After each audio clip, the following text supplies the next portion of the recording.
Hi everybody! Welcome back to Teaching with Miss Robles.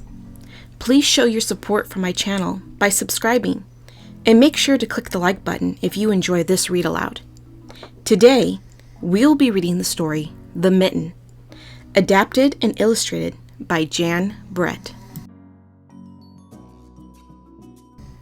Once, there was a boy named Nicki who wanted his new mittens made from wool as white as snow. At first, his grandmother, Baba, did not want to knit white mittens. "If you drop one in the snow," she warned, "you'll never find it." But Nicki wanted snow white mittens, and finally, Baba made them.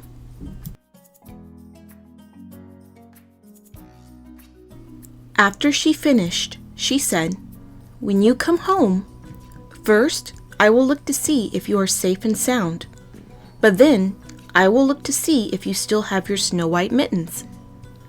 So off Nicki went, and it wasn't long until one of his new mittens dropped in the snow and was left behind.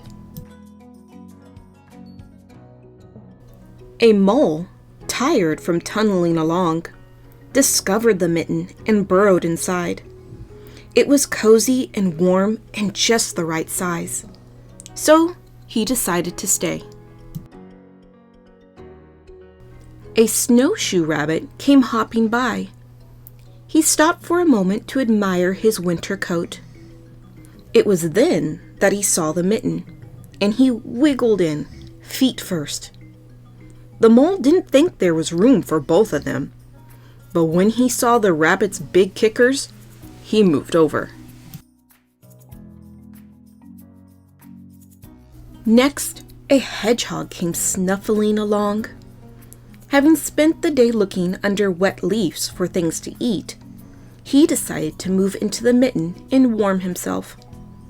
The mole and the rabbit were bumped and jostled, but not being ones to argue with someone covered with prickles, they made room. As soon as the hedgehog disappeared into the mitten, a big owl, attracted by the commotion, swooped down. When he decided to move in also, the mole, the rabbit, and the hedgehog grumbled. But when they saw the owl's glinty talons, they quickly let him in.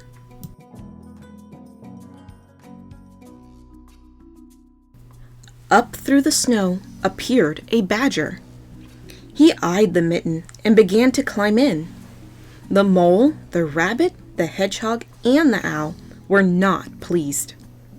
There was no room left, but when they saw his diggers, they gave him the thumb.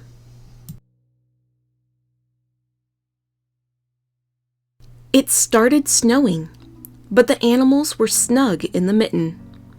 A waft of warm steam rose in the air, and a fox trotting by stopped to investigate. Just the sight of the cozy mitten made him feel drowsy. The fox poked his muzzle in. When the mole, the rabbit, the hedgehog, the owl, and the badger saw his shiny teeth, they gave the fox lots of room. A great bear lumbered by. He spied the mitten all plumped up. Not being one to be left out in the cold, he began to nose his way in. The animals were packed in as tightly as could be. But what animal would argue with a bear? The mitten swelled and stretched. It was pulled and bulged so many times its size. But Baba's good knitting held fast. Along came a meadow mouse, no bigger than an acorn. She wriggled into the one space left and made herself comfortable on top of the great bear's nose.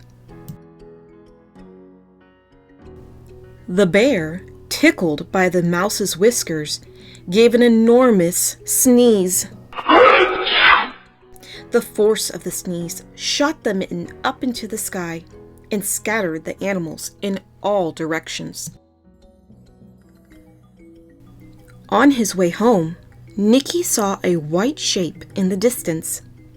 It was the Mitten silhouetted against the blue sky.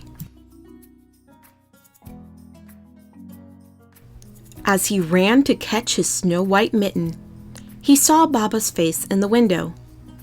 First, she looked to see if he was safe and sound, and then she saw that he still had his new mittens.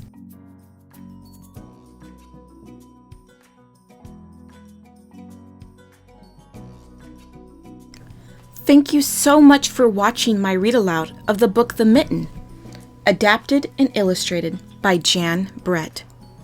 I'll see you all next time during our next read aloud time.